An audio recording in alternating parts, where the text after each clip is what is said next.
আহা, আফসুসের এত লম্বা আখিরাত কেমনে পার হবেন,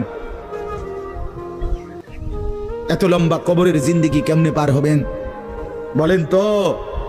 নূহ আলাইহিস সালামের জামানায় যারা মারা গেছে তারা আজ কত হাজার বছর কবরে পড়ে আছে। ইব্রাহিম আলাইহিস সালামের জামানায় যারা মারা গেছে তারা আজকে কতদিন কবরে পড়ে আছে। হ্যাঁ, আবু জেহেল আজকে কত বছর কবরে পড়ে আছে? 1450 বছর, আরো বেশি, 1450 বছর ধরে পড়ে আছে কবরে। এরপরে তো হাসরের মাঠ, এরপরে তো ফুলসেরা, এরপরে তো জাহান্নাম, আর তো রইছে। তাহলে দুনিয়ায় থাকলি কতদিন, কবরে পড়ে রইলি কতদিন? আপনি বলেন। আবু জেহেল দুনিয়াতে ছিল 800 বছর, কথা কন না। আবু লাহাব দুনিয়াতে জীবিত ছিল 900 বছর, তো কবরে আছে কত বছর?